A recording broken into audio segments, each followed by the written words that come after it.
Yeah. Okay.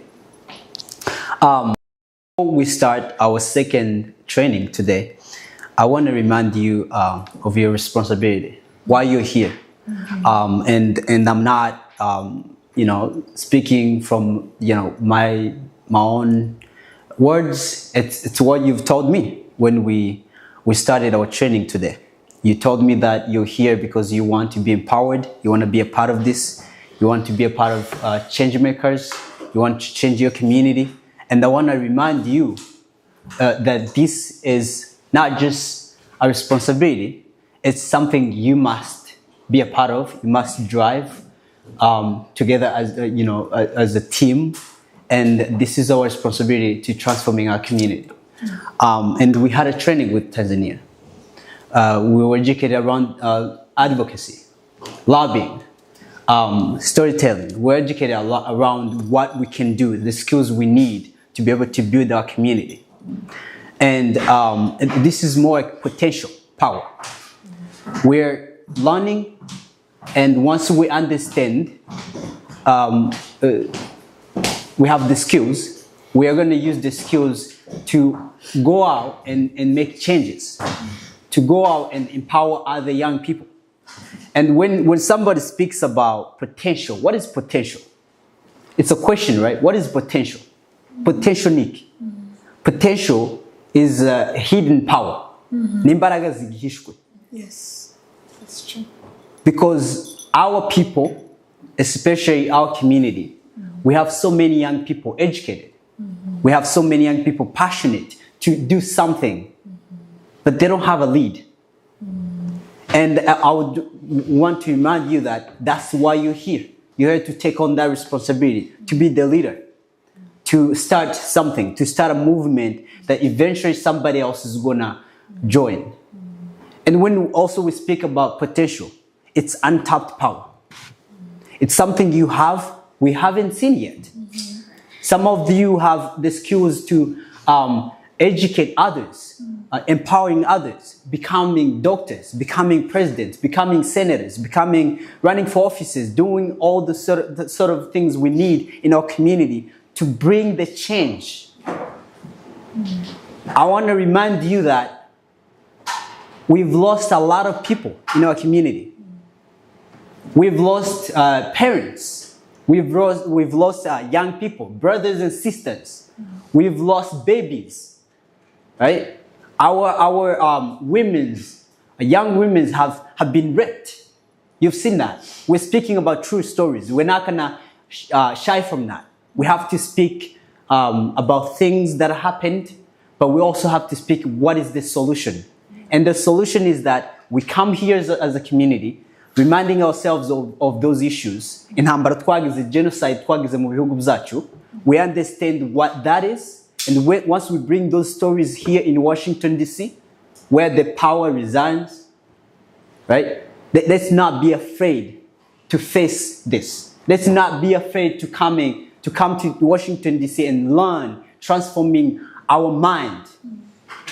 Let's not be afraid speaking up.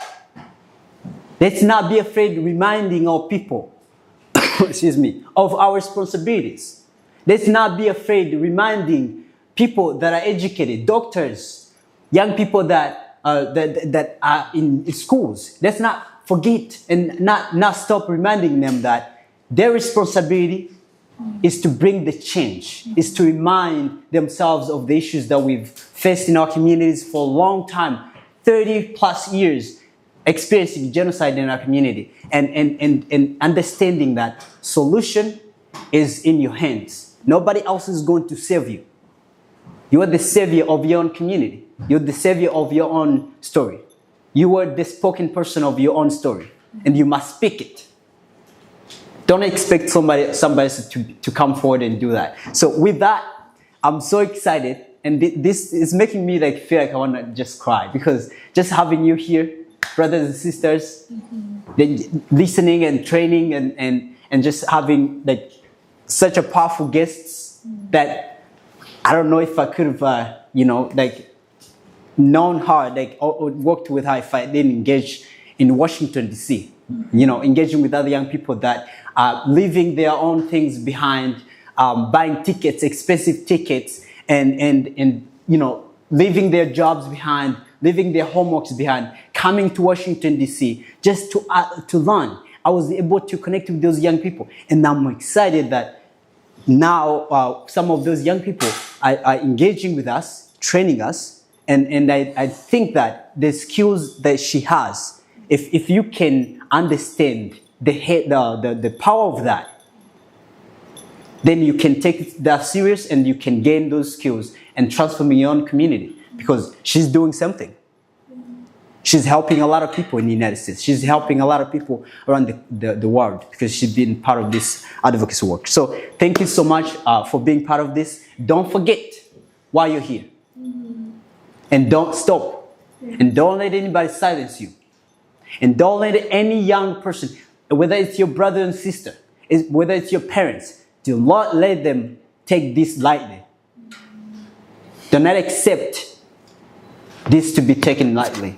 This is the most important thing we gotta do in our lives to make sure that we have better tomorrow and make sure that our young people, our children's, forget about genocide, rather speak about the history of genocide and making sure that we are moving forward with greatness, with better future. So thank you so much for listening to this and being part of this training. So I'm going to introduce our guest for today. Avella Chia. Yeah, is a native of Greensboro, North Carolina. She began community organizing as a teenager, focusing on housing rights for refugees in her community. In the last decade, Avella has organized her community on several issues, including immigrants' rights, police brutality, community violence intervention programs, ceasefire in Gaza, I've been part of that, food insecurity, and more. In 2023, she was selected to be an organizer in the 2023 to 2024 FCNL's Advocacy Corps. Today, Avella works for Mission-Wide, a consulting firm in DC that works with, nonprofits and political organizations and campaigns to help drive world-changing causes. In her free time, Avella still enjoys engaging her community in whatever ways she can and finding ways to advocate all of the causes that she cares deeply about. Thank you so much. Why are you leaving stuff out? Short. You've done a lot more than this. So thank you so much for joining us. Now it's your time. Please pay attention and ask a lot of questions. Thank you. Thanks. Well, it's so nice to be here. Thank you, Pista, for inviting me. It's so nice to meet all of you again. My name is Avella, and I am here to talk to you today a little bit about the importance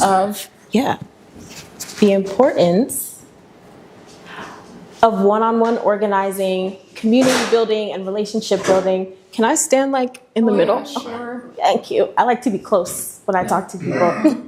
And I like to look you in the eyes. Yeah. So I want this to be as much as an experience for you as it is for me. So I want it to be very interactive. I don't just want to talk at you the whole time. So I really hope that this can be a conversation between us.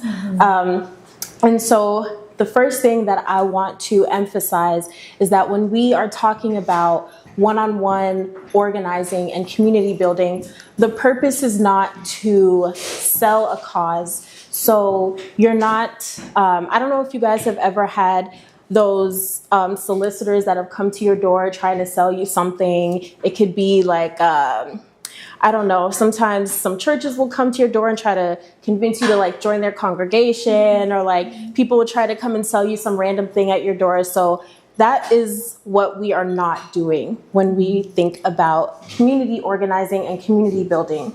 And so when we do think about this, I want you guys to think about building trust, having conversations with people, tapping into your personal experiences and really going in depth with people. So this can look like door-to-door canvassing and a lot of grassroots organizing. So you're really wanting to engage your community. And so the goals for today are, I want us to learn how to use one-on-ones to build relational power, practice listening as a leadership skill, and understand how trust leads to mobilization. Okay? And so before we start, I have something that I want everyone to think about. So I want you to think of a time where a conversation that you had changed the way that you saw yourself or the way that you saw the world, and what made that conversation so powerful to you. So I'm going to give you like 30 seconds to just think about that.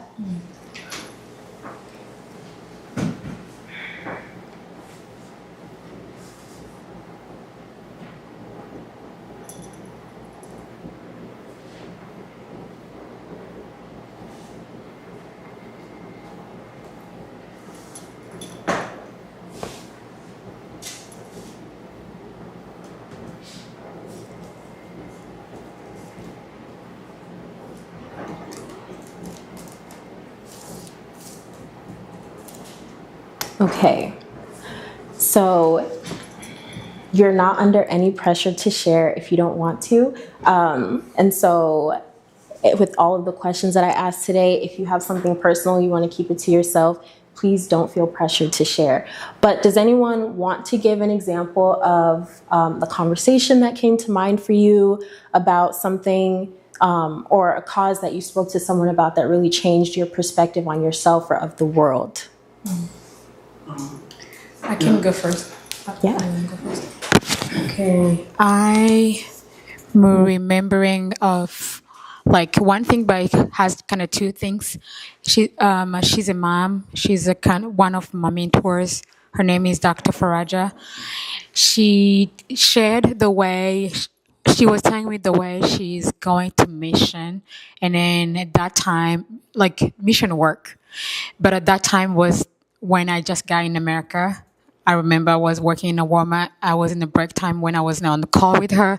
And then as a woman who was over 18, I felt too late to go to school in America. I didn't know English. I didn't know anything. I didn't have guidance. And I felt overwhelmed. So she shared with me, not that I wanted to compare myself to her, but I saw her like as a hope because she's a Munyamulenge, which is my tribe, and then she's from Congo too. So I was like, if a woman and a Munyamulenge and a Congolese can do it, I can do that too. And then she, after a little bit, we had some conference with her, and then she kept saying that it's not too late. It's not too late. So that really changed the way I saw myself, and then that pushed me to start. And then I'm almost finished my school. Yeah. Yes, and I think.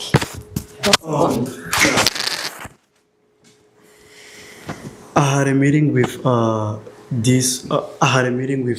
president of NAPS, National Prevention of Hunger, in Demopolis, Alabama, and it was when I was volunteering at that organization, and so for me, like I saw a lot of patients that were there, and we had a few dentists that came from Huntsville, and Demopolis and Huntsville is like 3 hours away, and I asked him like, why are these why all these people came here like just to get extraction, because extraction like is something like like simple, they can go like to any dentist that can they can do it for you, and he told me that in Demopolis there's few dentists, so and people that live there, most of them they cannot they cannot afford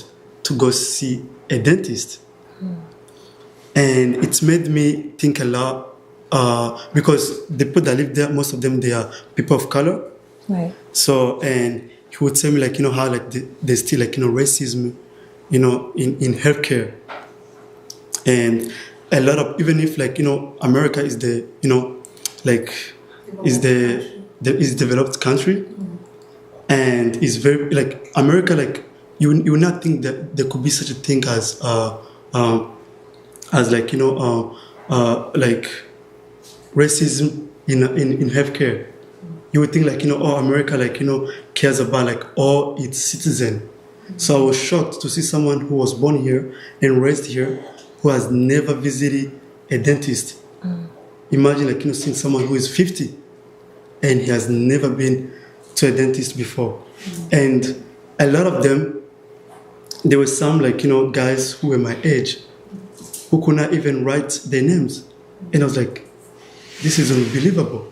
Someone who was born in America who cannot write his name, it's ridiculous. Like, I could not believe it. But it made me think a lot about racism, and it made me want to fight for like, equality, like, when it comes to healthcare. Yeah.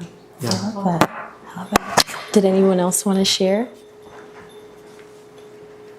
Okay, so from what I'm hearing, I hear a lot of overarching themes when it comes to the two experiences that were just shared.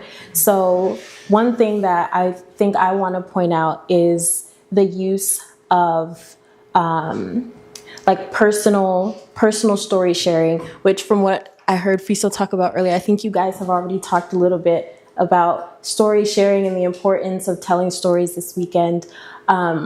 And so just when people, I think, share their personal experiences with others, that's a really common way that we use our knowledge to drive people to our cause. And from what I'm hearing about your story is that you were able to see firsthand the effects of negligence on specifically Black communities or minority communities in the US, and you were able to see people who weren't able to receive the necessary resources that they need in order to create a better lives for themselves and for generations to come. So I love those two experiences, so thank you so much for sharing. And so the next thing that I want to move on to is to focus on the power of one-on-one organizing. And so for this little section, I just want to talk about how organizing theory is shown in the way that we approach our organizing and how it's shown in real world experiences. And so the first point that I want to make here is that movements do not grow on events, but they grow on relationships.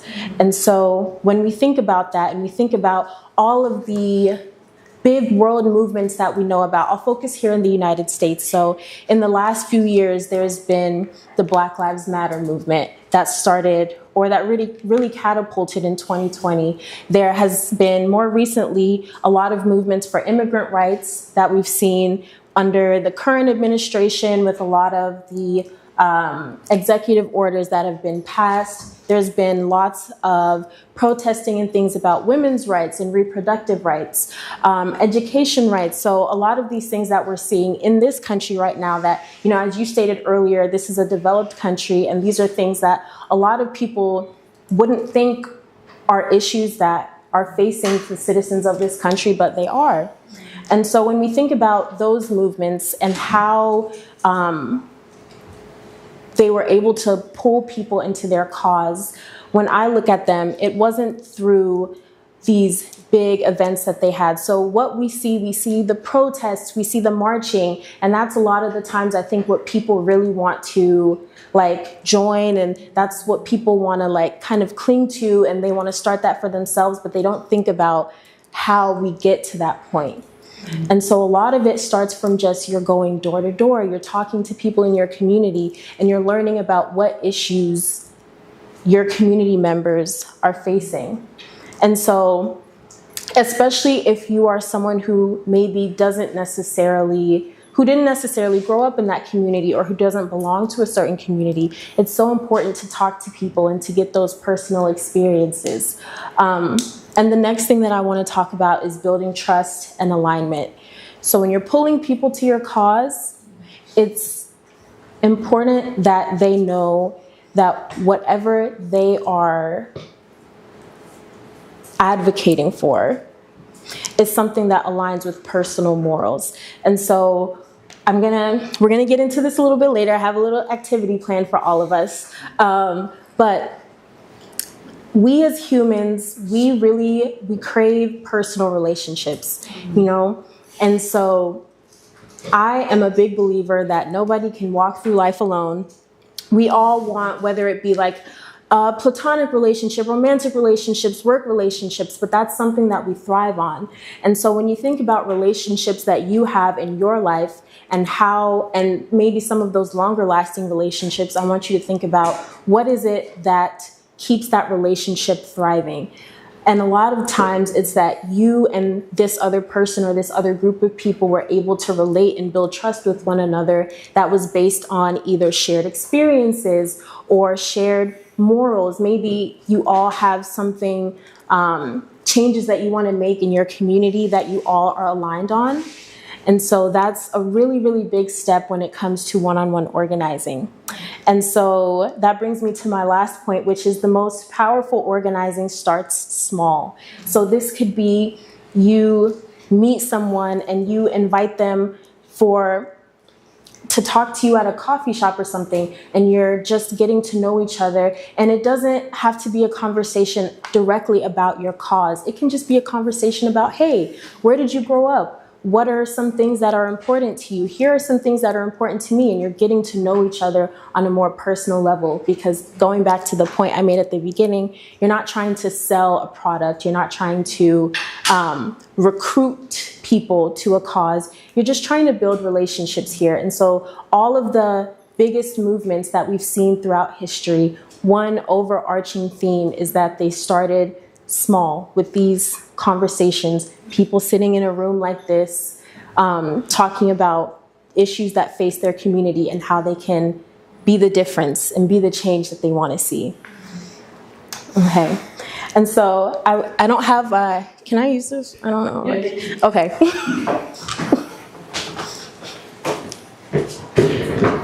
I think you all got this, right? Yeah. Okay. Yeah. Yeah, we got that. Okay.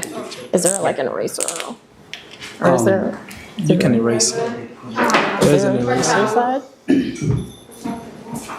There's no eraser? If there's not, I'm You just. can use the middle. Yeah.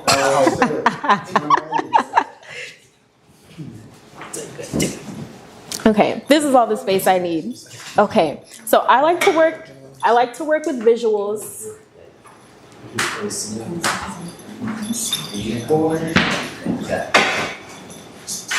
Okay, yeah, that's good. Thank you. Yeah. So I like to work with visuals. I'm a very visual learner. So I'm going to draw. I'm not a very good artist, so I apologize. So, thank you. Okay, so this is the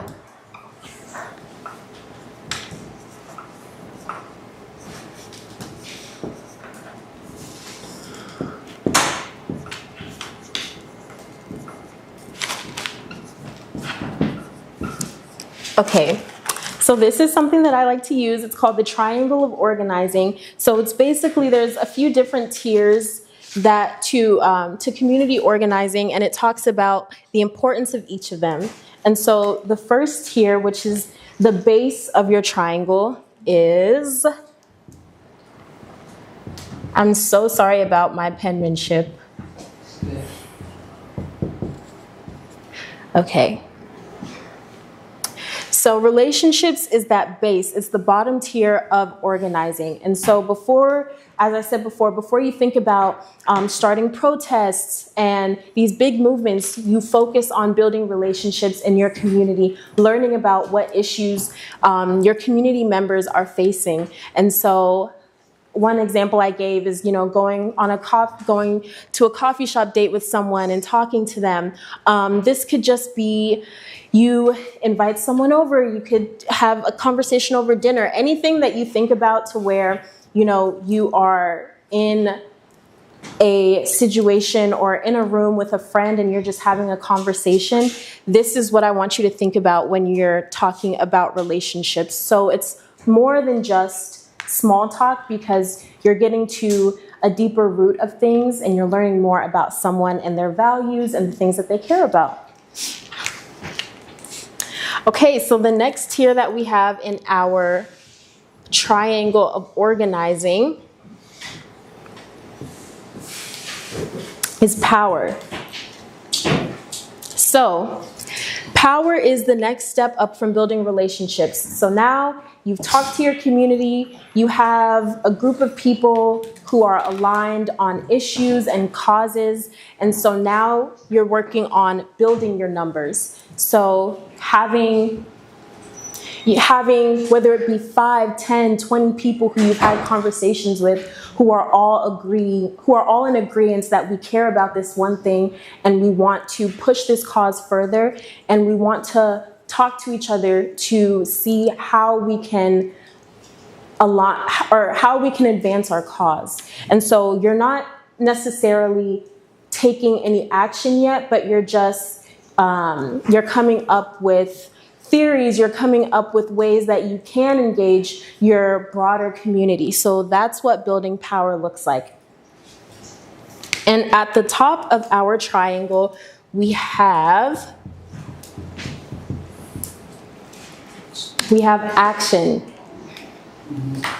So this is the final tier of our triangle of organizing. So this is the stage when you say, okay, I have the relationships, I have the people, I have the backing, we have power within our community, we've talked to community leaders and other community organizers. So now we're ready to take action. And this is when you really see how the work that you've done, especially in this base tier in relationship building, how it really starts to take form. So this is when you see your people marching in the streets. This is when you see people in the halls of Congress lobbying, your elected officials. This is your action tier. And if you've done these first two correctly, especially this one, I always focus on relationships, but if you've done these first two correctly, I think the third one, more often than not, is the easiest, because once you've done that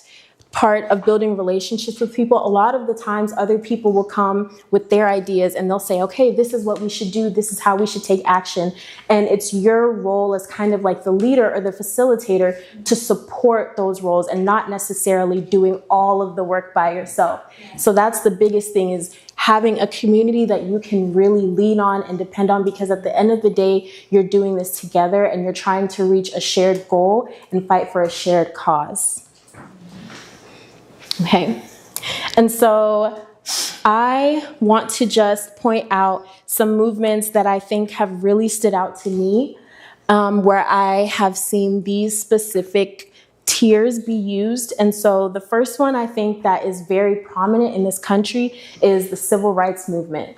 And so when I think of the civil rights movement, I think about in the early days when people like Martin Luther King Jr., and other community organizers, Malcolm X, were going door to door. We're talking to community people. They were meeting in churches and they were having open forums, and people were coming to them and saying, this is what happened. Oh, my brother was in the street last week and he got into an issue with a white man and this is what happened. Or, oh, my mother was brutally beaten and this is what happened. So really just learning about the issues that were in their community before any action took place. And so next, we have the power. And so from sharing those stories and create and focusing on those shared experiences with other people, they were able to kind of, what's the word I'm looking for? They were able to kind of like pull in other people of the community who maybe didn't know how they could fit into this larger triangle of organizing, but we're hearing the stories and saying, hey, I think I relate to this, or this is something I might be interested in. Let me come and listen for a little bit and see what's going on, because I also have experienced something similar. And then finally, they took action. So we saw them marching in the streets. We saw sit-ins happening. Things were being televised that people around the United States and people around the world had never seen before. There were boycotts happening. And so all of that really stems from this initial point here, which is what we're here to talk about today: relationship building and one-on-one organizing. So my next question for you all is, when you think about your community, who are the people that you think about that are leaders in your community? If you are trying to recruit, or sorry, I said we're not recruiting here, but if you're trying to pull people into your cause, who are people in your community that you can lean on to kind of spread your message, or who are going to engage larger groups? Sometimes this is religious leaders. Sometimes this is other community organizers, student groups. So I want you to think about that. You can write that down or jot it if you have specific names of, but just think about who you really want to lean on in your community to help push your cause.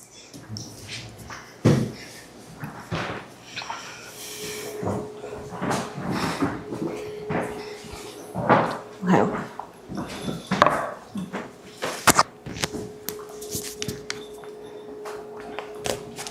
Yeah. I think, as you said, religious leaders, and also the first step you mentioned of making relationships with people. The more you make relationship with people, the more you communicate with them, talk to them, you understand their issues, problems that they see in the communities. And I think that what makes you like understand the people that you that might help you in that cause. Because as much as it bothers you, it might bother somebody else. Or like a burden that you have, somebody else might have that. Right. And once you figure out that, oh, this person also understands, this issue in the same way that I see it, or they also have it in like as a burden, as I mentioned. So it's easy to connect with that person and go with like those people. Yeah. Or come up with a group. Yeah, thank you.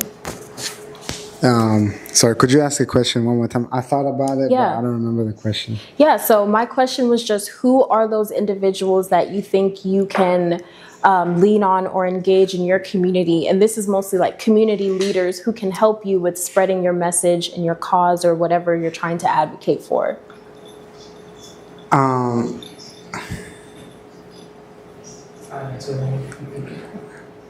just trying to find a way to answer it.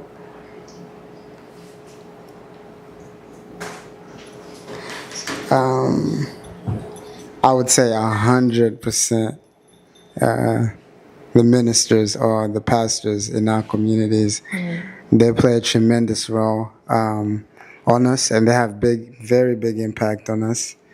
And I would say that, just like African Americans, if you remember, maybe in the early 80s, 90s, well, before 80s, I say 60s, during the civil rights movements, I would say that similar to them, religious leaders, like pastors, had a tremendous impact on them. And I would argue that they played a big role in civil rights. which pushed a lot of people to do meetings, like in churches, like you said.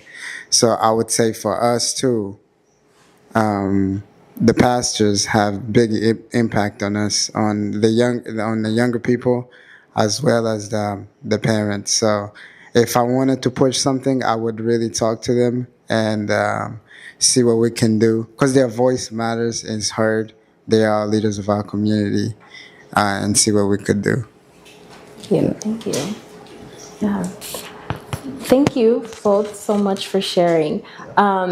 So I definitely agree with both of you. I think both of you mentioned like religious leaders, and you also talked a lot about having those conversations and relationship building. So I love both of those answers. Thank you so much.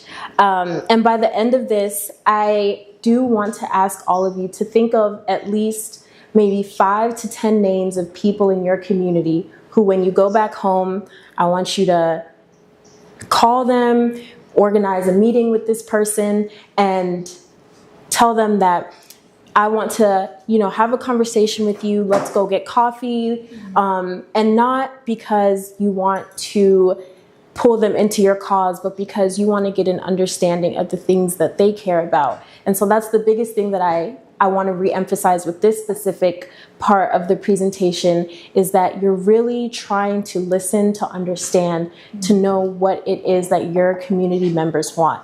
And so you can start thinking now, you can think later, but I want everyone to come up with at least 5 names of people in your community who, when you go back home, you're going to reach out to these people and you're going to engage them. Okay? Okay, so I have another question for you all. So my next question is, what is the difference between relationship building conversations and everyday small talk?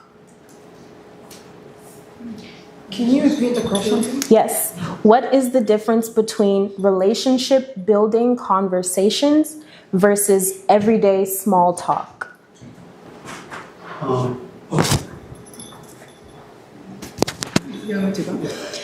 I think relationship building, like you are more intentional. Yeah. Of what you're talking about with this person.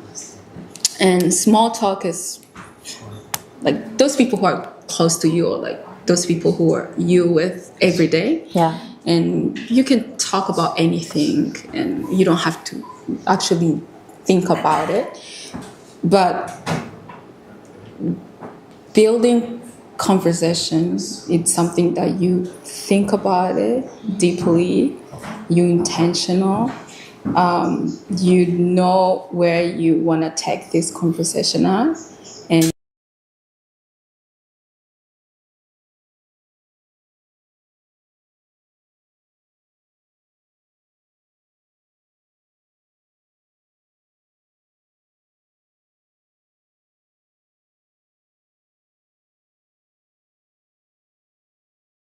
I think that relationship building is good because you care. That's more of a personal level. You get to emphasize what the opposite is feeling. But also, we can't forget about the small talk every day, because those are what matters the most, I think. Yeah. If you the small talks every day, builds up. Yeah. And that's how you get stronger. It's like when you're practicing something, the smaller you do it, that's how it builds up. And eventually you're going to become a master at it. So the smaller talks every day, to me, is what builds up whatever it is that you're learning, especially when it comes to this knowledge and advocacy and stuff like that. Yeah. I think I saw it.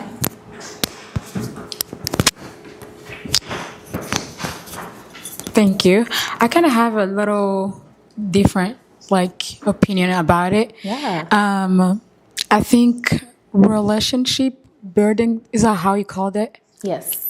Yeah, I think I will go with her a little bit. Like, it's more intentional, and you present what you want, and you tell the person what you want from her, and you tell her what you're gonna be to her, and it's so more intentional and clear.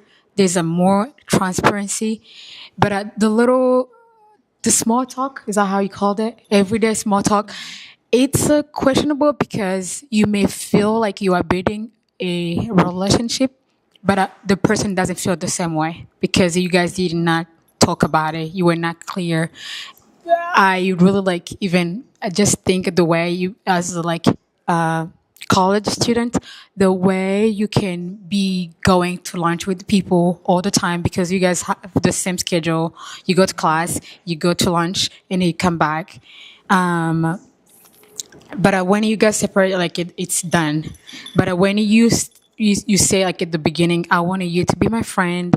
I will be telling this. I have this expectation on you, and then I will love you to you if you tell me what do you expect from me. I feel like that's a more like it can be more developed. But I like it. The everyday talk feels like it's not trusted because you may feel that way you want to build a relationship, but you're not sure if the person feels the same way. Yeah. So. Thank you. And then I think that where relationship building is more personal. It's like emotionally bonding, if that makes sense. And then small talks is what leads to those relationships. Yeah, it's the talks that leads to the relationship. So it's like two stages. It's like small talks, then relationships or personal relationships.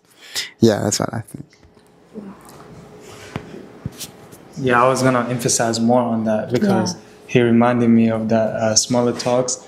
You can't just jump into relationship building if you don't know the smaller things about the other person. Yeah, you want to also talk about some interest because you can't just jump into it and be like, hey, so ask personal questions already without getting to the smaller details. So, and you having those little talks every single day.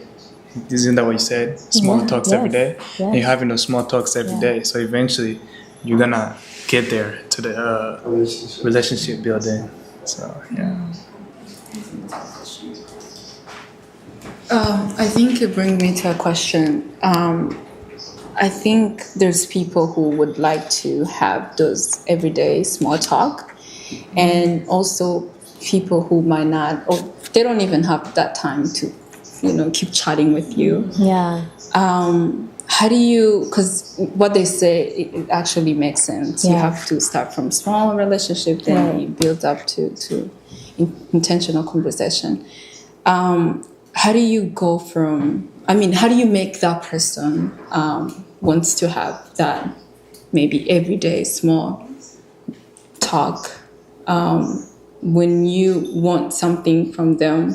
It's not manipulating. But how do you go from small, how do you convince that person to have that talk with you? Yeah.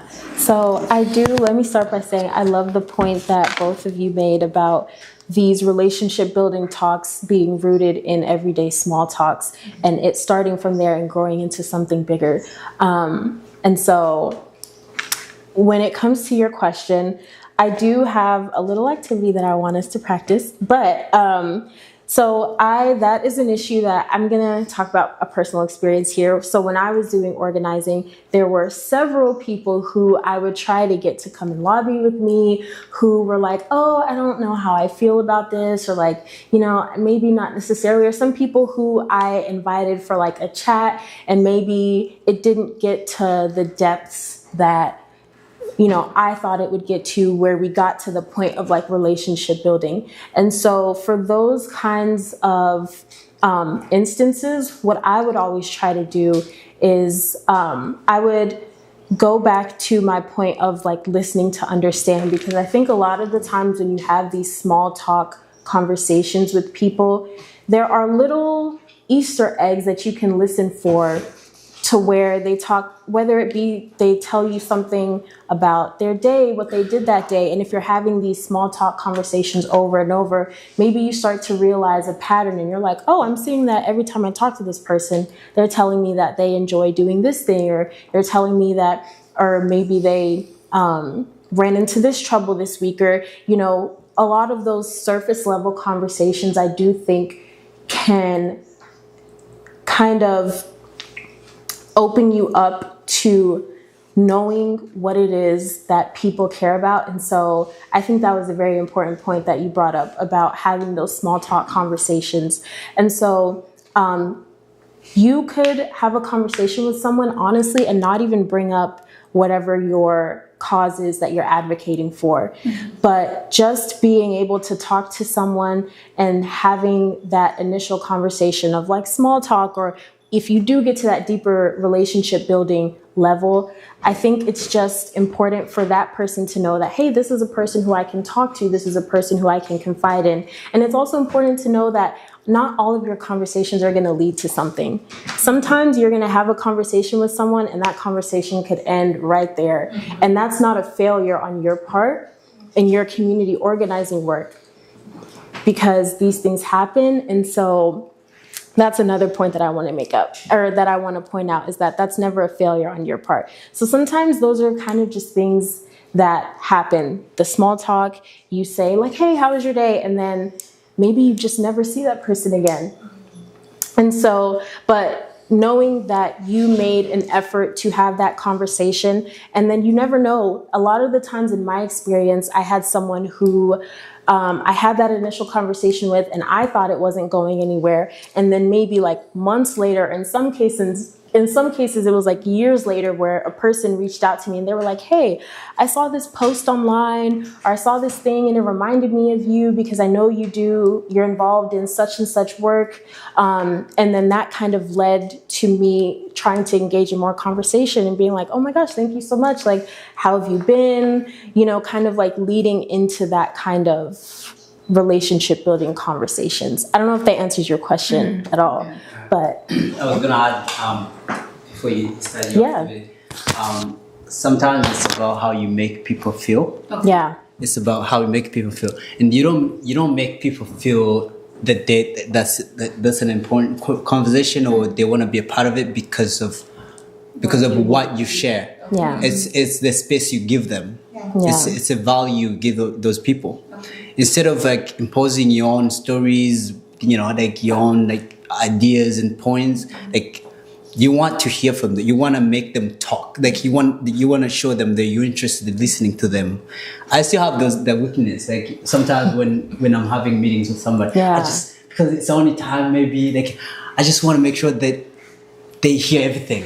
You can see sometimes I'm talking to you guys like this and that, you know what I'm saying? I think it's weakness, where you would rather listen to them and actually point them where, you know, they should be engaging, and let them know that your story matters. I think you're such an important person in our community. Your story is important. I think we need you because of this, because of your skills, your story matters. Or, you know, you want to make them feel important, feel welcome, and those people, they never leave your side. They want to be a part of it because you listen to them instead of like imposing your own ideas and stuff like that. Yeah. Right? I love that. Thank you. I feel like that also leads perfectly into my next point. And so the next kind of section that I wanted to talk about was deep listening and relational questions. And so my first point here was that listening is not passive. Listening is strategic, it's empathetic, and it's powerful. And so I think you really just touched on a lot of that. And when you're talking to someone, you want to leave space for them to fill in a lot of the gaps of the conversation. So this doesn't look like, oh, every time they say something that you're just waiting to jump in or you're waiting to respond, but you're really taking in the information that's being given to you, and you want to feel present in that moment with that person, and you want them to feel important to you in that moment, right? Mm-hmm. And so in organizing, we listen for values, pressure points, and vision, not just opinions. And so another point that I wanted to bring up is that when you are organizing with people, though you have a shared cause, there are a lot of times where you can have different opinions on a lot of other things. You can have different opinions on the best way to reach your shared goal. An example I keep going back to is civil rights. We have Martin Luther King Jr. and we have Malcolm X. Martin Luther King Jr. believed in peaceful protests, and he believed that that was how Black people in America were going to have liberation. Malcolm X was more of I don't know if I would describe him as like anarchy, but he believed in, Black people being armed and fighting. It's like an eye for an eye. And so these are these two very profound civil rights leaders who have the same goal of Black liberation in America, but they have different methods of reaching that goal. And so when you are having these conversations with people, you're not having this conversation to convince them that your way of doing things is the right way, right? And so you're really wanting to listen to what they care about and what their driving force is. And a lot of the times you can also use this to incorporate into your own personal organizing and seeing how you can use different methods to reach your shared goal, right? And so before I go into our activity, I have 5 core questions that I want everyone to think about. You can write it down. You can keep it in your brain. So the first question is, what brought you here? What brought you into this work that you're doing?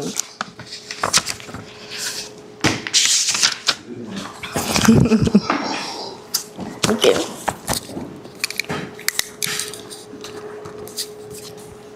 Okay. And actually, I can write these down so that you have scooch. Thank you. This one. Yeah, there you go.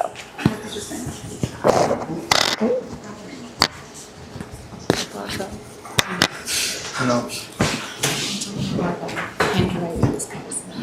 Okay. So. No.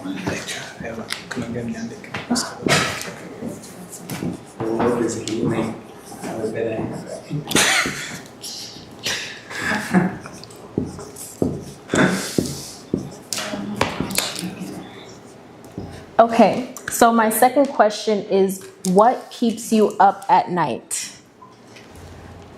Those are good.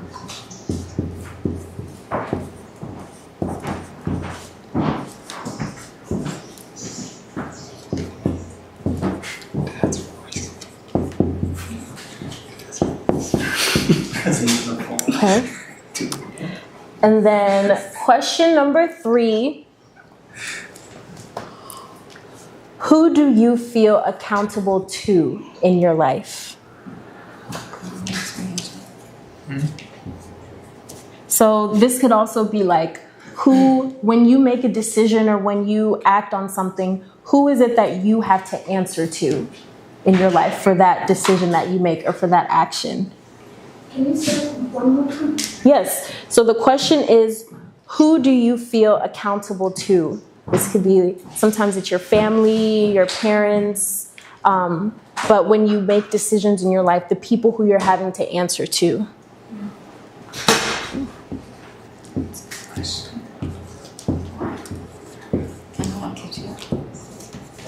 No. What keeps you up? Okay. What keeps you up? What keeps you up? Okay. The 4th question is, what change do you want to see?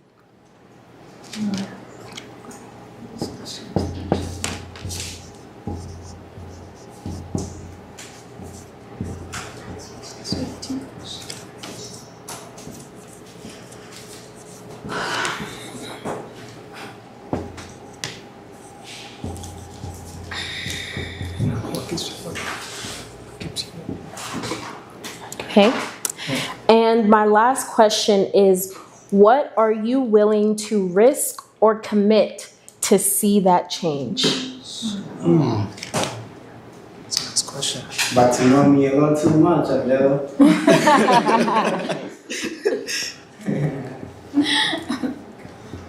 Well, what was the last one? It is, what are you willing to risk or commit to see that change? Let me write it.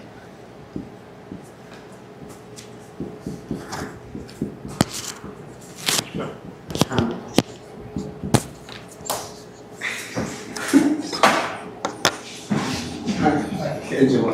Oh, okay.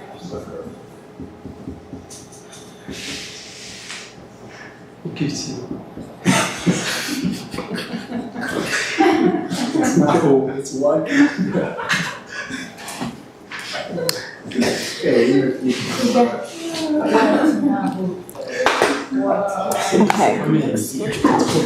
No, it doesn't have to be what? It could be nobody can see. Okay. You don't have to, some of these questions, they might be like a bit more surface level. So they're not, if you don't have like a deep answer for the question, then that's okay. Yeah. Yeah. Or if you don't have an answer, like if you don't have anything that keeps you up at night, that is beautiful. And I want to talk to you and because I need to learn your sleep methods. You might have insomnia. Did you come up with these questions? Where? Yeah. No, I mean, so I'm not responsible for all the questions. This is just from like past seminars like this that I've attended where people have asked these questions that made me think. Yeah. And so I wanted to also present those questions. Great questions. Yeah. And so I'm going to give you all a few minutes to think on these questions, to think about your answers. And then we're going to start our activity. Okay. All right. Excited to see what you got planned for us. Thank you. Thank you. Y'all have been a great group, so I'm excited. Okay. So for this activity, I want us to pair up. I don't know if we have there's an even number. Okay. So I want us to pair up and you can choose one of the 5 questions and I want you to talk to your partner about your answer and the partner has to listen, has to be an active listener or a deep listener. And I'm going to give each person about 2 to 3 minutes.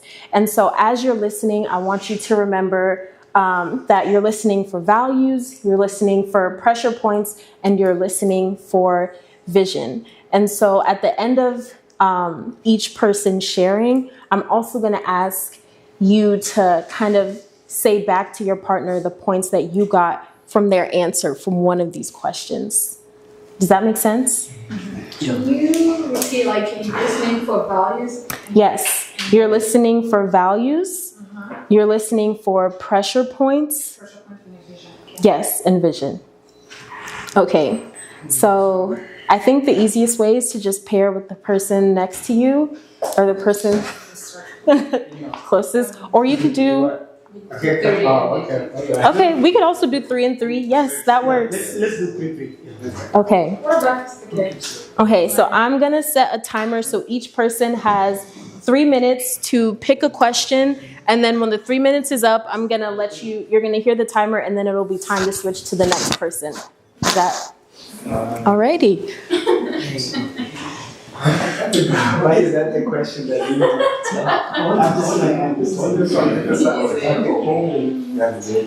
to Okay, your 3 for the first person, your 3 minutes starts now. Okay. You can choose to answer. We choose Okay, we'll see what we from here.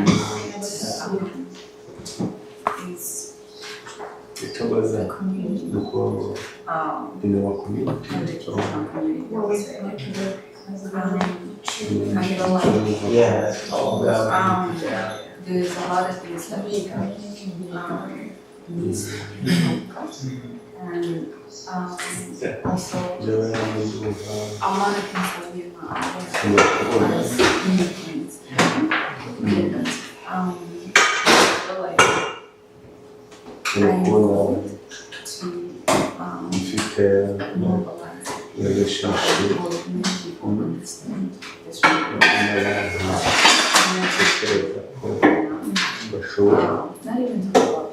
bashobora kuzana umugabo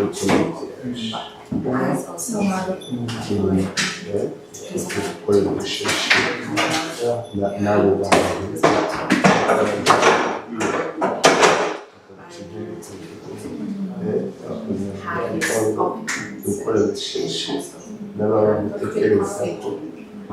Yes.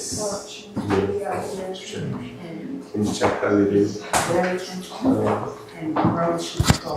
Tekniko. Nukubona. Ushobora gusapotinga ideas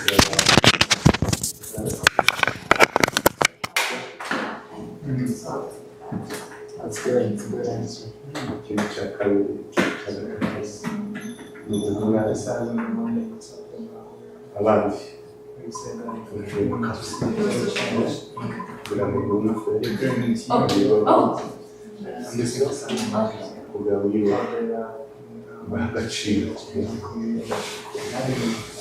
ngo yes. What keeps you up? You have to be like every night and about when you don't remember any sense of like what worries you like when you were about. Dakika kikomeye niyo usizeye wambaza n'umubwira kuri flex word about my ignorance and the choice of my soul. See the question is whether we get I really shock now. I really don't know what this is very hard.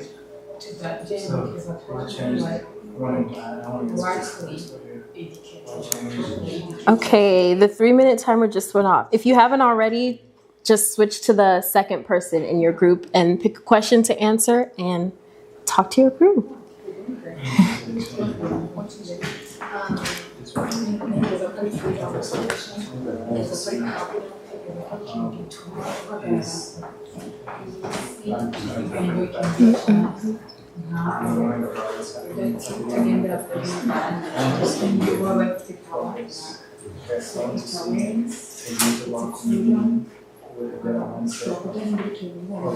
That's something that I would like to say change, but I can also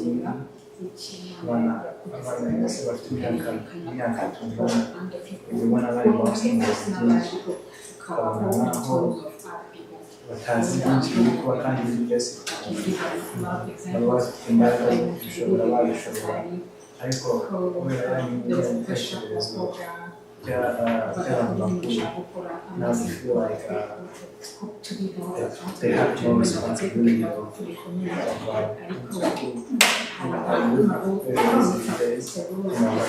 change the way of education, fitness, anything that can help them progress. So there's I think that's something I think education is a right. And To not if they progress, I mean, if they change, then they can change whoever is. I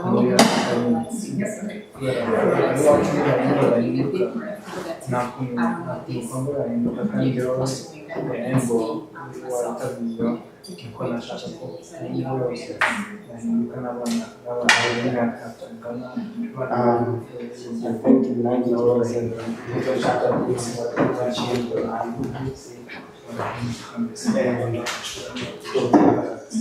now we are happy.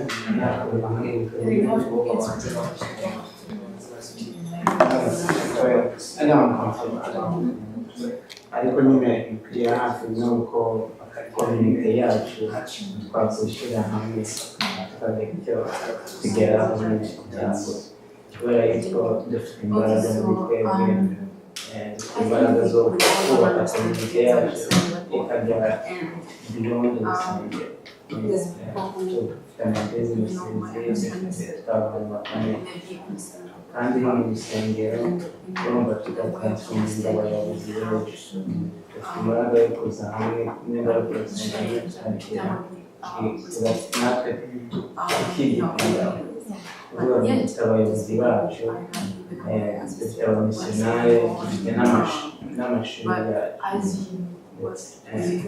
tukaba abantu bakomeye n'ayandi makuru tugakomeza kugipanga kandi natwe ntacyo baturusha just ama resource nk'ayo bafite natwe twakwiga kubakoresha. Okay, that was a 3-minute timer. So if you haven't already, now you can switch to the last person in your group to pick a question to share.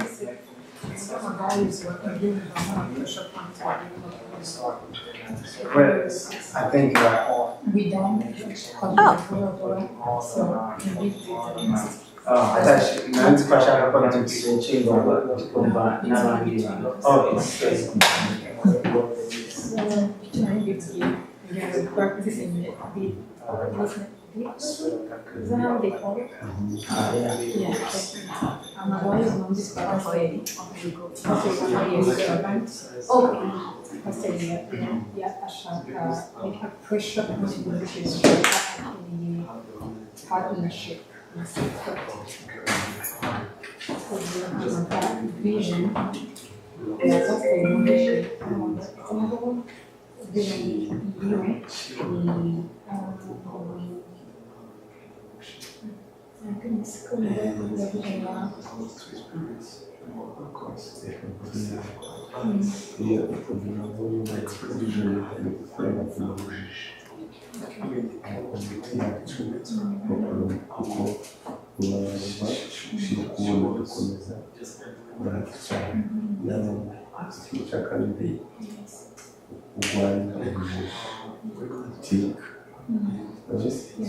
Ikintu cya gatatu icyifuzo cyo kumva ko umuntu wese amenya ko afite umwihariko w'Imana kandi ashobora kugera kuri vision yiwe atitaye ku bandi bantu ashobora gukora fokasi agakurikira icyo yifuza kugira akakigeraho. Ijambo kurabana ubujiji icya kabiri gushinga hose amenya afasi ubuzima kandi ntaje. I think for me now, I've got quite a lot of change. It's just getting that change.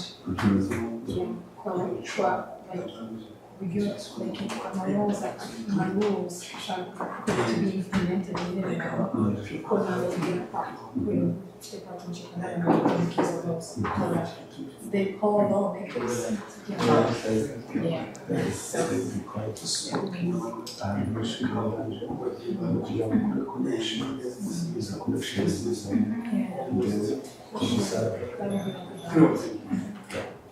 So, we're very easy to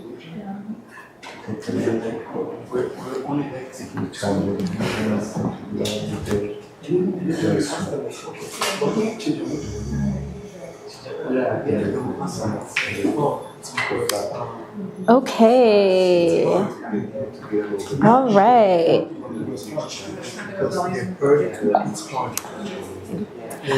I hear that you're all having some really engaging conversation, and that really excites me.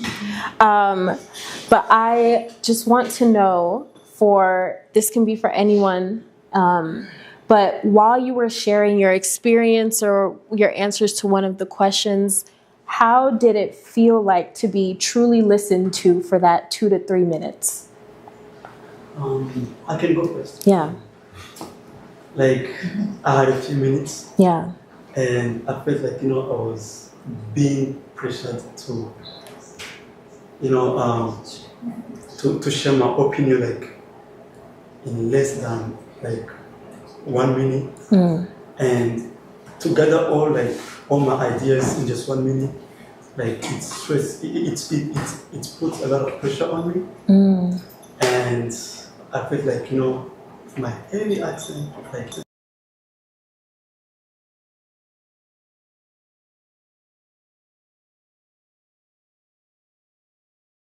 time, I relaxed.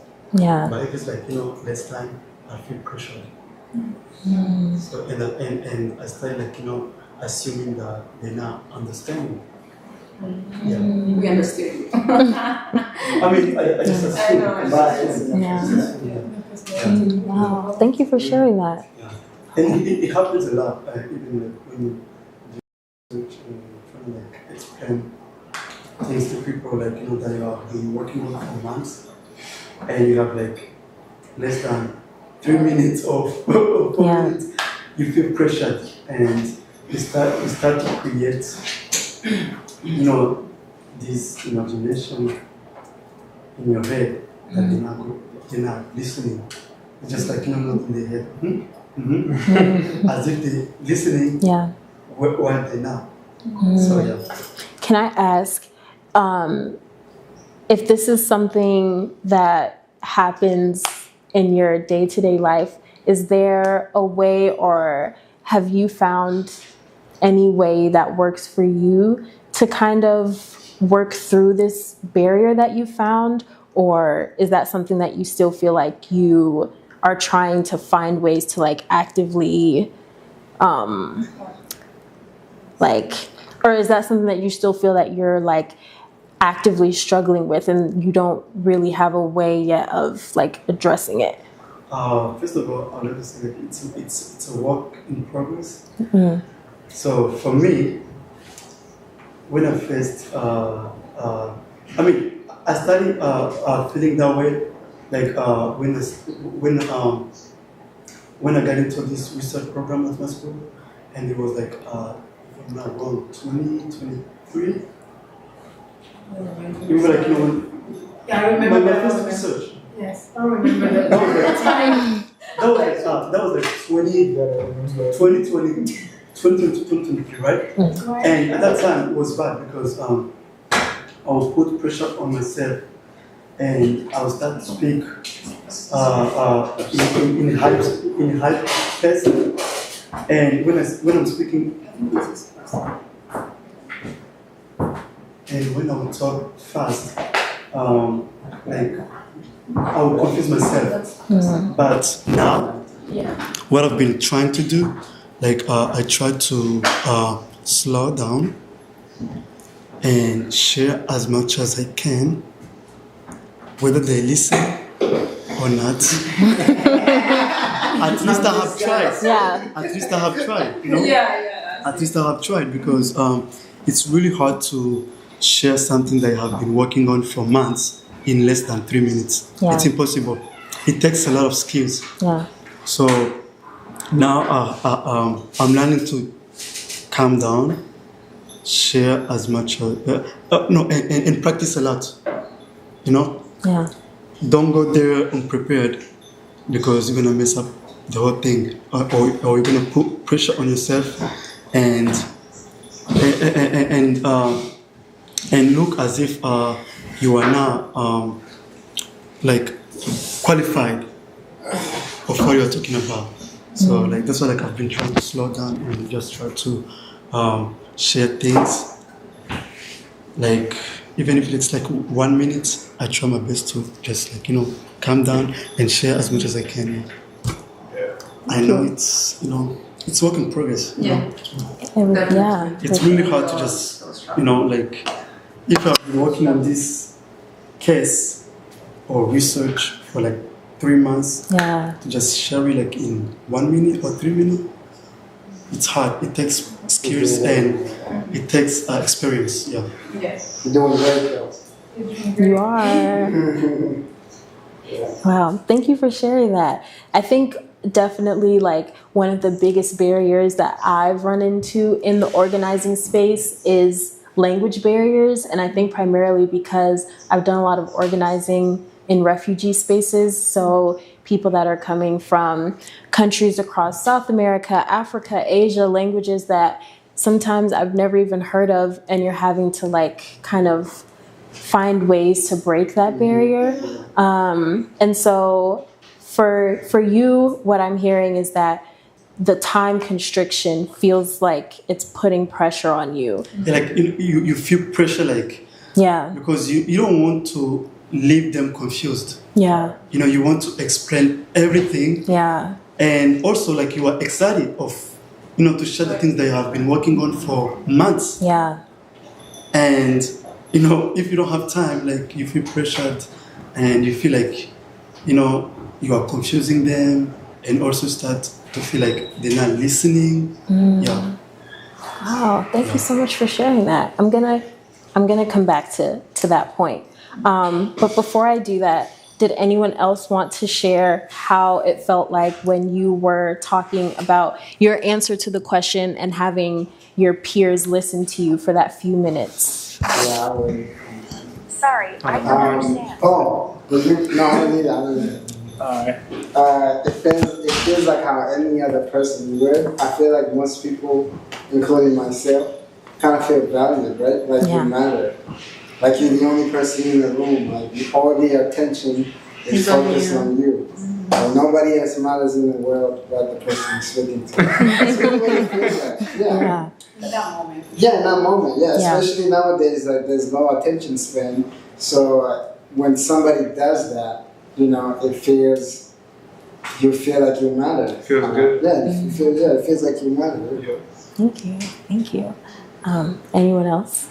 I think you wanted to say. Yeah, I pretty much touched on what I was gonna say, because when you're speaking, actually, what I realized is when you're having a small group discussion like this, you literally are more empowered to share your thoughts and show your passion of whatever it is that was hidden in you.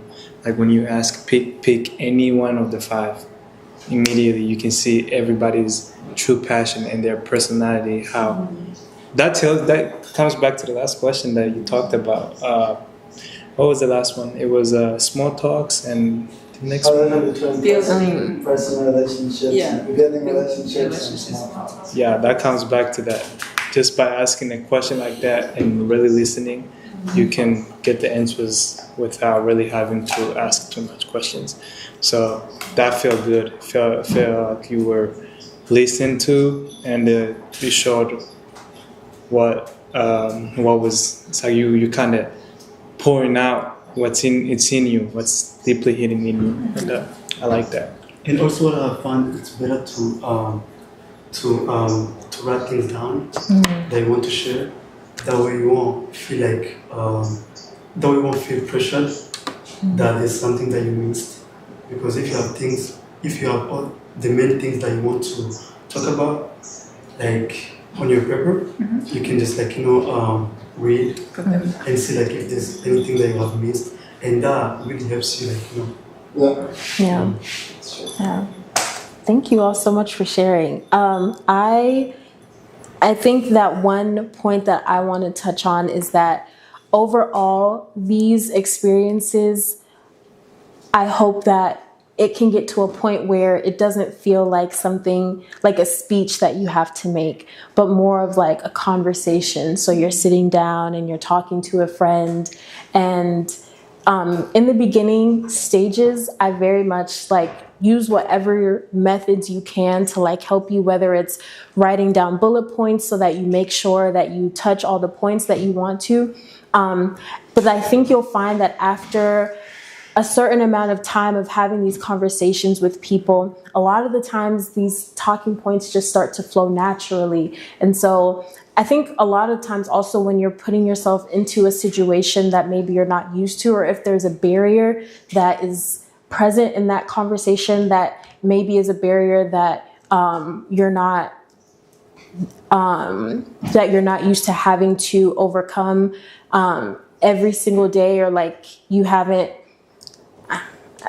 I'm trying to find the right word to say, but if it's something that is still new to you, then yes, use whatever methods you can to get yourself to that point. But at the end of the day, I love the saying that practice makes progress, not perfect, because we're not perfect, right, but practice does make progress. And so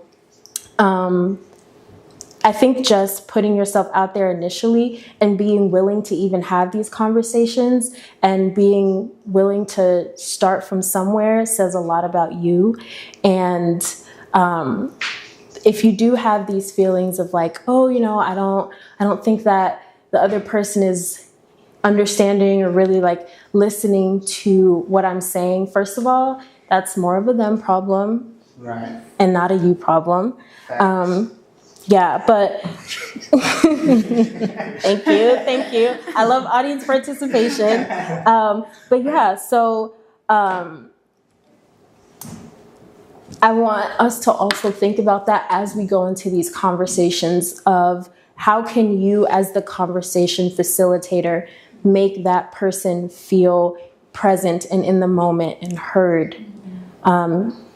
And it could be even in the smallest things. And sometimes I think also when you're handling like language barriers, there's lots of things. There's visuals that you can use. Sometimes I would go with I would have what is this, like a little flyer prepared of like, oh, this is something that I'm working on. Like here, you can take this to look at it, and just have a list of like contacts and be like, oh, if you have any questions, you can talk to me, you can talk to this person. But, having other resources available to you other than just your words a lot of the times can also help. And also that has to do with social anxiety. Yeah. Because a lot of people, they have like social anxiety. Yeah. Yeah. Like, yeah. Yeah. And that adds a lot of pressure on them, and they feel like, they messing up. For example, like if we are going to if we go to talk to the registrar, right? Or like, or you go to talk to someone who you feel like is, above you. You may feel like pressured because you wanna make good impression on them. Yeah. And that can really mess you up Wow, thank you for sharing that. Also, the point that you made of like talking to people who you feel like are above you is something that I think a lot of organizers feel. Some people vocalize it and some people don't say it. Mm-hmm. But I think we've all walked into a room or a space where maybe we feel, or at least let me not speak for the group, but let me speak for myself. When I walk into a room, and there's been times where I felt like, I don't know if I'm qualified to be in this room amongst these people right now. But I think especially when you're organizing, you as the constituent, wherever you live, you are the target audience. So when you go to these people who are officials or whatever their position is, at the end of the day, they work for you. Whatever your problems are and the issues that you're facing, they're there to make sure that your issues are addressed. And so it's not that they're, I guess, above you in a way, which it can definitely feel like that a lot of the times. So I get that social anxiety because I also have social anxiety. So, but at the end of the day, these people are here to listen to your problems and to work for you. And if they don't do that, then there are other solutions and avenues that you can use to, address those people. Maybe they don't need to be in office, but we'll talk about that later. So I did have another kind of activity for us. I might have to cut down. I don't know what the time constraints are here. So this one was more of like a role play. I was listening to some of the conversations that the groups were having, and I think you kind of started on this already. But this one is a role play activity. So one person in the group, and each person is going to have 5 minutes. I'm sorry to put the time constraint on you again. But when you're having these real conversations with people, a lot of the times they can be an hour, 2 hours. Like it's not 5 minutes, 10 minutes that you're just having to talk to these people. But for the sake of today, we have 5 minutes. So one person in the group is going to be the organizer, and the other 2 people in the group, you are just going to be community members. And so the organizer, you are talking to the community members a little bit about just the things that they care about. You don't necessarily have to bring up the cause that you're advocating for. You can, but I want to emphasize that this should be more of a conversation. So you're flowing into it, and you as the organizer are asking the community members, and like you said before, you can start off with that small talk. How was your day? How was your week? What have you been getting into? And lead to some of those questions. So in this, one of the things that I want us to do is while you, the organizer, are having this conversation with your community members, I want you to try and incorporate 2 to 3 of the questions. So asking your community members what they care about, what brought them here, who they feel accountable to, as naturally as you can. So remember, it's not a script. And I want you to focus on curiosity and not conversion. And so when they bring a point to you, you can ask like, oh, can you elaborate on this more? Or, oh, can you tell me when was a time in your life that you felt like you experienced this particular thing? And so asking questions that drive the community member to open up to you a little bit more. So yeah, each person is gonna have 5 minutes, and I don't know where, Can we tell them our interests before we start?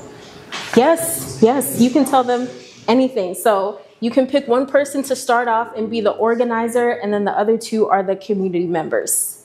All right. Well, you can have each one of us is gonna have The organizer, yes. Okay. All right. You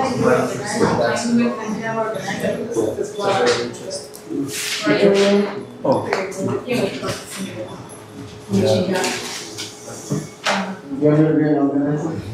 Not anything like actually. Okay. You want to start?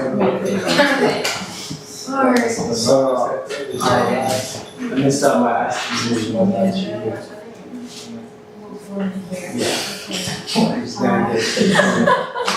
Just say hi to me. Oh, right. This is it. Hey, how you doing? I'm good. It's surprising to find you. Wait, whoa. No, it's fine. Okay. I'm glad I found you here, right? What brought you here? Because you know, we are here for the brought you here. Thank you. Yeah. It's like you told me your name is Richard. Yeah, my name is Richard. Okay. I love the discussion. Okay. I like your people. Right. And it was my DNA. Yeah. So anything about it, I love to paint. Right. That's like that gets my attention. Yeah. So I love learning, love coping. So I always like it for me to be hopeful that I can skill myself more. That's why. Yeah. Okay, so it sounds like you value learning. Okay, and you just want to see a community thrive, knowledge, and okay, that's great. It sounds like you value your community, so I'm just curious to know what change do you want to see in your community or something? I want to see a change, like, on the community. I mean, everybody to be educated. That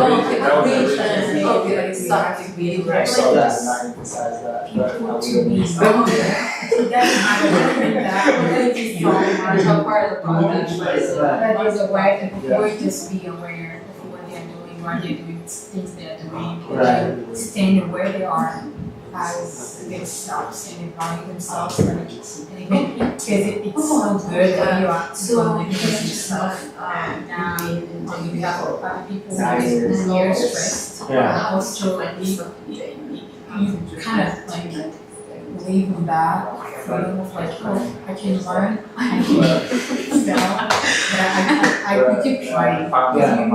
You're not like going through the grades. So that's them to be aware that they are seeking. I mean, we have the whole universe to bless us. Right. Do you think they're not aware enough? Do you think members of your community I don't think we are based on our story. And you don't know that much about it. My people have been refugees and right. So whenever we stable like in mind, I would say there's okay, on my friends. They never been in their country like more than 20 years. So that way they just spend time life. We talk and then that you know when you don't have education, you can't afford what you have. What do you want? Kind of like it goes into your role. Yeah. Can I write questions over here? Thank you. I can erase it. I'm here for you.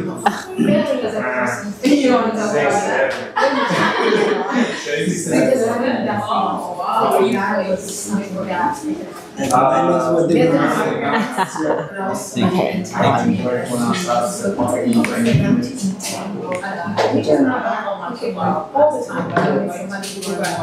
I'm always asking, like, are you doing this? Oh, yeah, of course. I'm doing my business.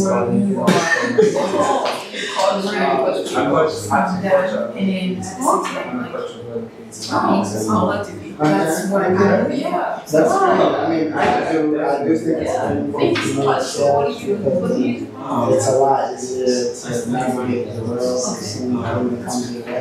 It's a lot easier.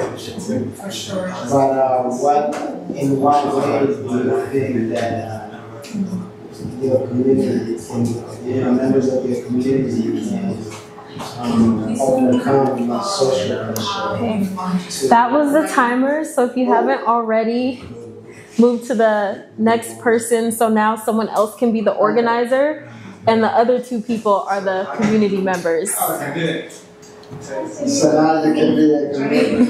It was nice, but I didn't introduce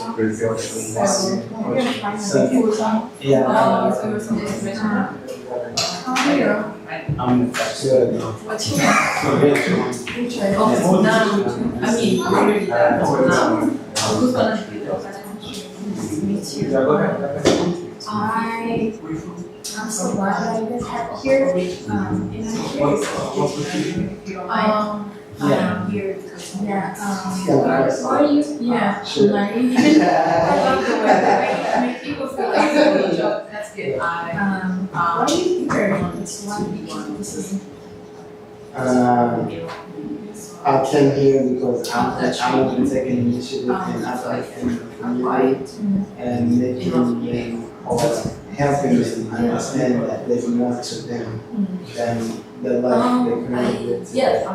That unlimited potential that we are to unlock as a community. That's how I found this. I love that. I just love the way you love the community. But I have a question. In which ways, like, you think you can? It sounds like you want them to live this kind of life. First, I would say education because education is so important. But beside education, I would say us coming together and pulling our resources and all of our knowledge together. So why you were talking about like what's coming together? There is no No, I would say very hard that community. Yeah, and I think that as of now, there's scattered resources and as of knowledge, and I feel like there's a lot of knowledge, but it's all over the place. But if it was to put it all together in 3 months, then we can copy and paste. No, I have one more question about it. Even the vision came from the way like people actually are, or you think there is a cause Oh yeah, I think we are very bad. The cause you know, sometimes I feel it could be, I don't know,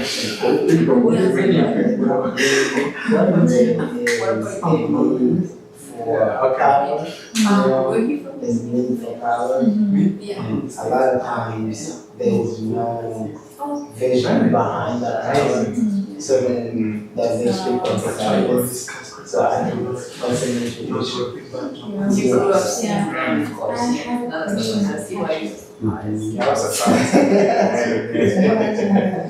Okay.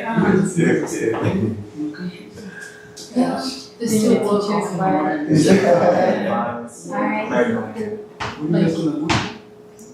okay, pretend that we met before because I heard you saying something about We're learning right now, so we can. like why do you guys volunteer to start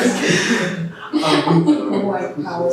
Like do you feel like there's like a lack of that and then why can you explain to me or elaborate why you feel like you don't have that power? Like why you have that? Yes, you have. Okay. I'm sorry to end the conversation. That was the timer. So if the last person in your group hasn't already been the organizer, now is the time for you to shine.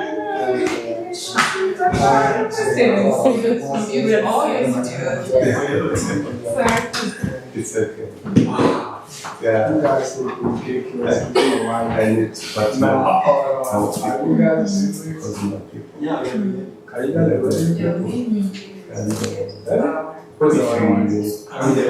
my people. That's what I'm saying. Is I think she is the artist. to be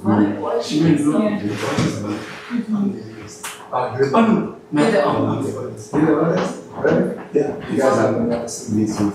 Oh yes, They can help you 15 kids. in different ways. Because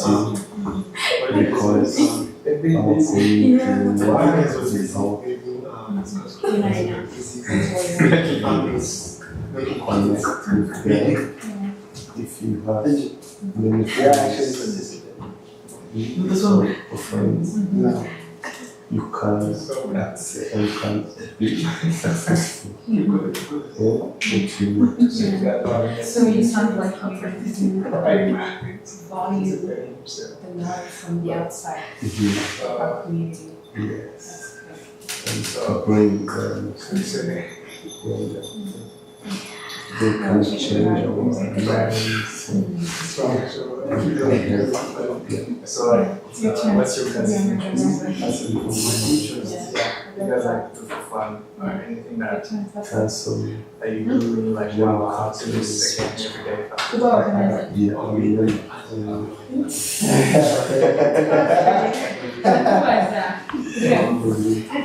The development that you made, you said you want to be a listener, a good listener. Because what I didn't take it which is good. So yes, because I like to help people. Yeah. If you have ideas, I can help you. to ask, can you ask questions and internalize and you listen? Okay. Hi, Angel. Hi. How are you doing? Good. I'm doing Yeah, I have a question to you. Why are you here?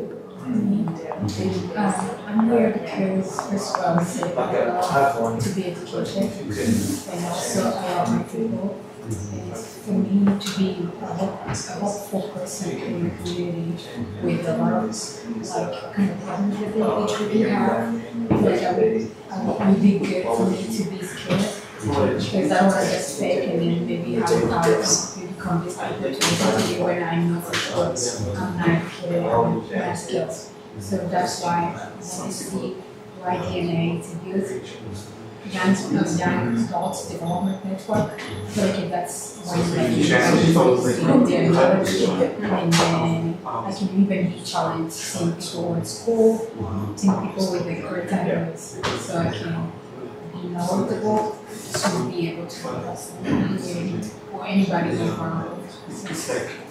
Another question. They think after this training to be able to from Kind of start the actions. Yeah. That's real. Great answer. I found out like That's a really, I'm going to pretend. I have a book that's called Shame, Sorrow. So I really like it. So I have a conversation. I give you a where I put the childhood traumas that I had. And the emotions sounded so deep in my book. For me, trauma and anxiety, it has to sound like more personality or like, it can be just like I'm not being with my people the entire time. I never go to school with my people. I never. Yeah, so you're not going to get the news yesterday. So I pray that God will give me that strength. Yes, reading the book. I mean, I love reading the book. I hope it's very important. That's why I scared about. And also after that, I had a vision to make a rice. I have a YouTube channel. Yeah. Okay. Thank you. Thank you all so much for having these conversations with each other. I want to create the space for you all to continue to have these conversations because I think that what you've started here today is really important. For the sake of time, I don't want, we don't have to discuss these questions, but I put up some reflection questions here for you to think about based on the conversations that you just had. So what surprised you about these conversations? What felt most powerful? What helped you build trust? And what might you do differently next time when you go into these conversations? And as I wrap up here, I want to remind everyone that strong one-on-ones are about listening and not just persuading. And more importantly than the initial conversation is the follow-up. I think a lot of the times we have these initial conversations and we forget to text that person back or call them back. But the follow-up is probably even more important because you want to keep engaging people and you want people to keep coming back. And so I want you all to also think about ways that, okay, after you've had this initial conversation and after you've started to build this relationship, how can you follow up with these people who you're now engaging and make them want to come back and hear more about what you have to offer and your cause and what you're advocating for. And so finally, I want to go back to something I said in the beginning where I want everyone to think of at least 5 names or 5 people who you can reach out to when you get back home to have these initial conversations with. And as you go into these conversations, I want you to think about all of these questions that we discussed today. I want you to think about creating space for people to share their experiences in these conversations and to think about deep listening and how you can make others feel heard. So start small, be consistent, and remember to follow up. And remember that movements do not need events, they need relationships. And so as we leave today, one question that I want to leave you all with is, what is your organizing why? Or what makes your relationship to your cause so powerful? And how will you share it with people in your one-on-one conversations? Yeah. So thank you all. Thank you. Thank you so much. I appreciate it. Thank you. Appreciate yes, thank you. Guys, another round of applause. This is what we need. You have a question? This is what we need. What is it? Sorry. I'm just going to hold it. Is that okay? Okay. Can you hear me? Okay. I was saying that this is what we need. I made a connection. And I showed you that I have a connection. You show your friend, anybody in your state that you have connections already, right? Make sure you use these connections. You make sure you engage with people that you meet. We really, really admire your work, and that's why you're here today. I really appreciate you for the last minute. You showed up. This is great. And thank you so much. And by the way, the whole team was following you on That's because yeah, because I did post a video. Oh, wow. So thank you so much for being part of this. Thank you for We really inviting appreciate me. it. Until next time, we'll let you know what's Yes. and we're gonna share pictures too. So Oh, yeah. yes. Thank you. Another round of applause, guys. Thank Thank you. Thank you. Thank you. Okay. I have a question. Yes. What? Yeah. Can Push. we have your dogs? I don't know if it's the dogs or your nuts that you use. Yes, Do we have to? of And course. can we take up pictures as a team, as a group here before we proceed? Okay. Please. I wanted to know, like, what was your name again? Abella. What's your ethnicity? So I am half South African and half Congolese. How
So today, guys, we're about to close our.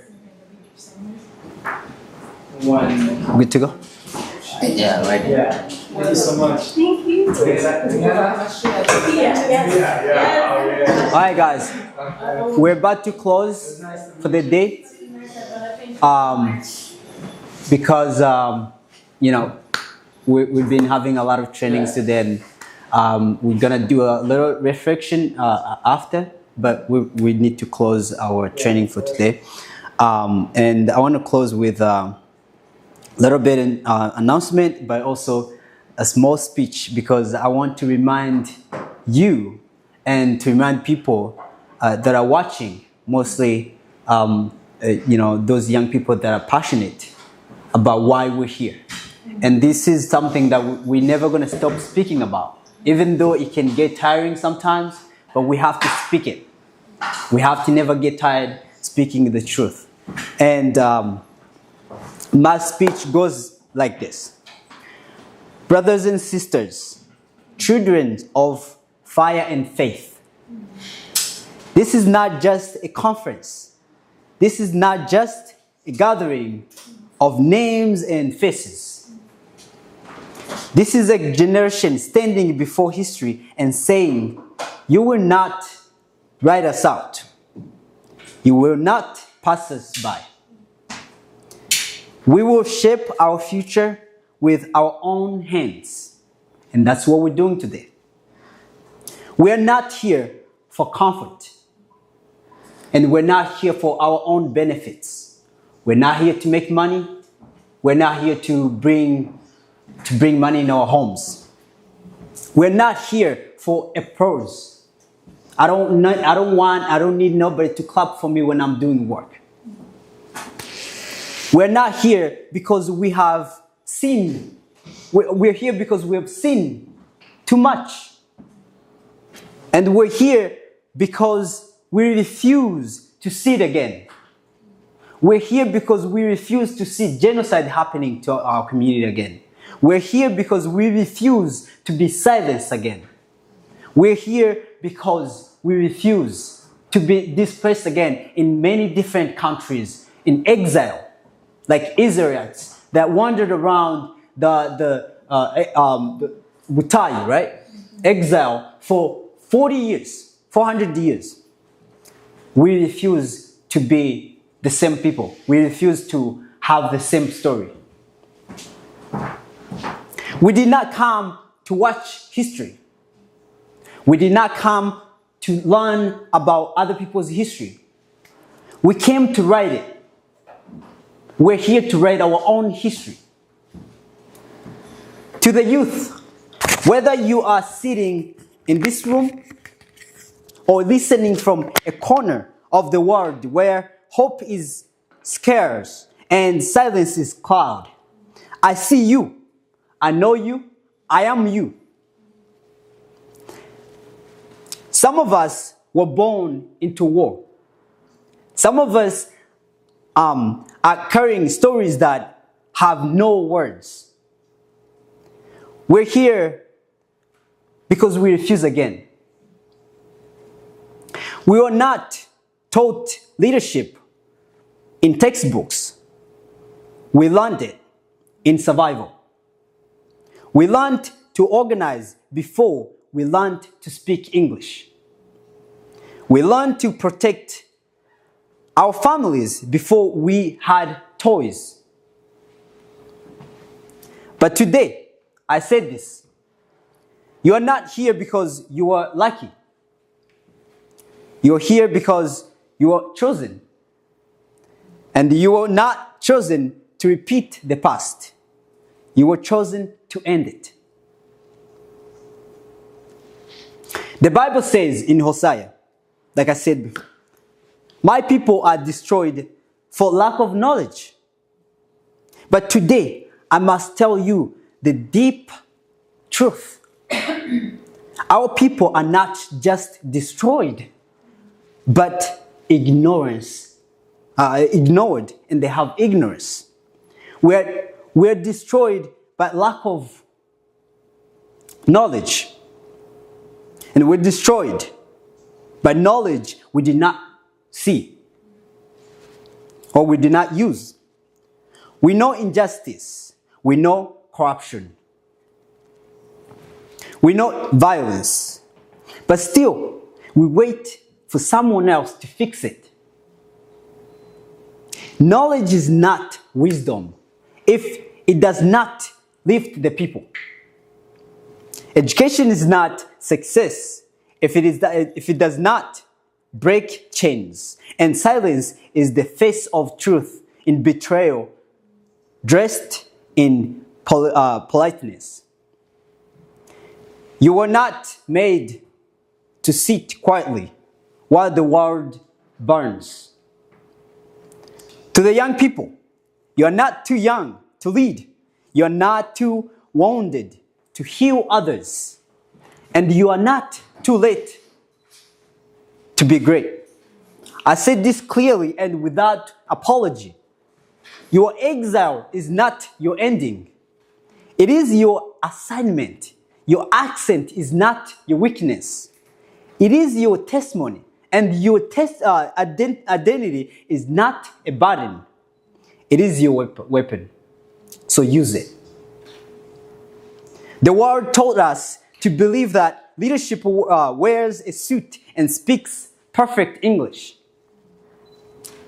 But I've met the most powerful leaders in broken languages, in refugee camps, in single-parent homes, in silence. You're not here to fit in. You're here to create what no one has dared to imagine. The birth of YDN, Young Adults Development Network, we built it. We built this from the ashes. No resource, no people, no leadership. The pain, the experience of what we've gained. Sorry, this makes me a little emotional. YDN was not formed by convenience. YDN was not born with funding or sorry. I love my people. Whew. So y'all, this is what happens in my room when I'm sitting just thinking about people. And why I'm here in the US. I really don't like being here in the US. I know my home. I know my country. Nzi wacu navuye ruguru kwa Masata. Nzi n'imisozi wacu, nzi wacu hajya mwirango. Mu makaratusi izo ndayibuka. Ntabwo nzayibagirwa. And I will go back. Because this is not my land. Ntabwo ari igihugu canje. It must start here. Tutagitinya kuza muri Washington DC ngo kubera politiki. Nimba twadutinya politiki, ni gute tuzubaka yacu twadutinya kuza muri politiki. We must speak the truth. Nimba dufite ubwenge tuja ku mashuri tukaba abadokiteri, twagira amafaranga, tukagira miliyoni, tukagura amazu ahantu hose. Niki bimaze tudashobora kubaka iwacu? Twibuka intambara genocide yatubayeho. Niki bimaze? What is it for? Niki bimaze? Niki wambira ko niki je mfite inzu yanjye narayiguze irahari. Niki mariye ntacu nejo bundi nzayigurisha mbongira handi. Ntacu maze. I'm sorry, this is why I cry, okay? I don't cry. I'm supposed to be a man. But enough is enough, right? Let me finish my speech. We saw our people graduating but not leading.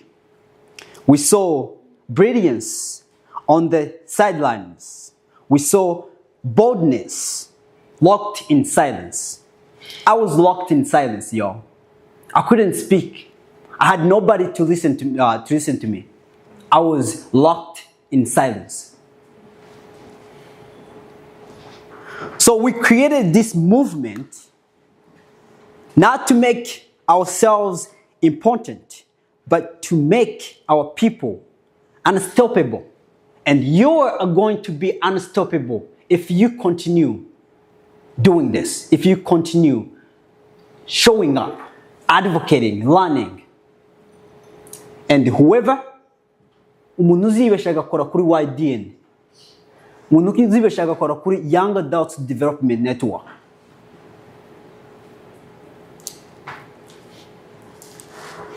God bless us. I don't know. YDN is not a youth group. Again, YDN is not a youth group. YDN is not a social club like we go to places. YDN is a mission grounded in truth. It is a declaration. It is a generation refusing to be forgotten. And this is you. The pain that shaped us must not define us. Let us not lie to ourselves. Congo is still breathing. Our people, the Banyamulenge, are still hunted for their names. I was afraid to call myself Fisto Mututsi. That's my real name, y'all. That's my dad's name. That's my family name. Just because it means something, violence to certain communities, I was afraid to call myself the name Mututsi. But now I'm proud to be Fisto Mututsi. And I'm going to say it in front of anybody because I'm proud to be that. And I'm not scared anymore. Children still disappear from speaking the truth. Mothers still bury their babies in silence. And every time we forget, the injustice grows stronger. We must never forget what has happened to us in history. We must never forget the killings and genocide towards our people. We must never forget that we live in exile. We must never forget that our church are broken. We must never forget that our leaders are broken. They have no direction. They have no purpose. They have no future. They have no plans, no strategy, no vision. We must never forget. But I said this with fire. I said this with fire. We may live in exile, but exile does not live in us. We carry Congo in our bones. We carry the words of Makanika in our hearts, in our bones, in our minds. And I'll never forget his words.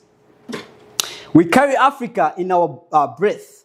We carry our ancestors in our footsteps. And even when the world says it is over, we rise and say, we are just beginning. This is just the beginning. I'm proud to be part of this beginning. And I want to tell you what DN offers, what Young Adults Development Network offers. We're not interested in empty speeches. We are not interested in big promises. We're not interested in real transformation. In real transformation. No, I'm sorry. Excuse me. We are interested in real transformation. YDN offers leadership training. I want to repeat it. We offer leadership trainings that connects head and heart. And I saw that day. I saw you guys connecting your mind with your heart, your feelings, your experience with your mind. Because you use your knowledge, but you must also use your experience. We offer mentorship that grows with you and believe in you. That's why we have our leader here. I would never be afraid knowing that he's on my side. I know. God has spoken to me many times. Political education that teaches you to write laws, not just obey them. I'm no longer afraid about politicking. No, I'm gonna create laws that are going to embody our people and create solutions in our community. If laws are the solution to our community, then we must create laws. Do we have rules in our community? Why do we have disconnection? Because we don't have leadership. Because we don't have strategies, laws, rules, regulations, boundaries. We just let everybody do whatever they want, speak whatever they want. We must warn those people that speaks nothing to our people, and in calling them themselves leaders of our people, and after that betraying our people and just continue causing chaos. We must warn them, and we must punish those people. Spiritual grounding that prepares you to lead without losing your soul. Scholarships that reward not just grades, but greatness. When we send our young people to schools, we must make sure that they know why they're participating in education. Then they must bring the knowledge we acquire in our community and build back home. Come on, yeah, and we must support our young people that are into sports activities to make sure that those young people stay off the street, engage in positive activities, not drugs, nothing. And that's how we bring them in. To the parents and elders, the torch is still in your hands. The leadership is still in your hands. To the parents, do not raise your children, I've spoken this before, do not raise your children to fear leadership. Raise them to shape it. Don't tell them to wait. Teach them to act. Your children's dream is not too big, and your support is not too small. To the elders, we honor your footsteps, but remember this: respect is not given because of age. It is earned by integrity. We must respect our parents, but they must earn. Bagomba kutwereka ko bagomba icyubahiro cyacu. If you speak for the people, then serve them. If you lead the people, then uplift them. Ask Kwame Nkrumah. Kwame Nkrumah said, the independence of one nation means nothing unless all Africa is free. I say this now, your leadership means nothing if your people are still in chains. And to the youth, those that are present here and those that are watching online, this is not the time to be afraid. And I say this again, this is not the time to be afraid. There's nothing to be afraid of. I've faced a lot, I've seen it. There's no time to be afraid. Not just, it's not that you don't have to be afraid, but there's no time to be afraid of nothing again. We must move. This is not the time to compare ourselves to others. We're different, we're unique, we have stories. We have our unique stories, and we must use those stories to generate change in our communities. This is not the time to wait for permission. You are not too young. You are not too poor. You are not too broken. You are exactly what this moment needs. To be leaders you've been waiting for. Be the answer to the prayers of our ancestors. Be the fire that does not destroy, but builds, lights, and leads. God bless our Christians. We're Christians. God bless our young people and their communities. God bless our education, our economy, our security, and our power. God bless us because a better Christians never give up.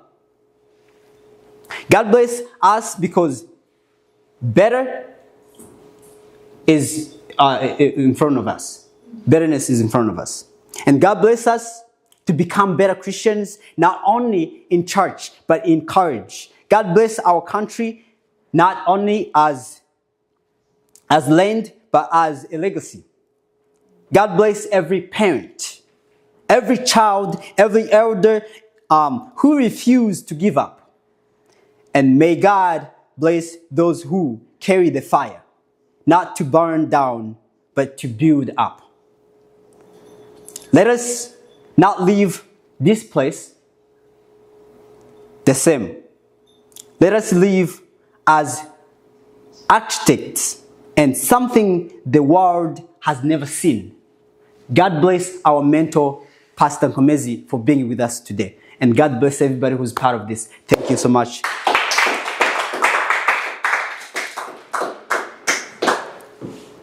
So now, I want to give you a rundown of what we have for tomorrow. I don't see it. Give me 1 second. Yashonje. Ntago biri kunkundira. Ariko yeah. Sharing. So, ukatenga nta kibazo. Yeah.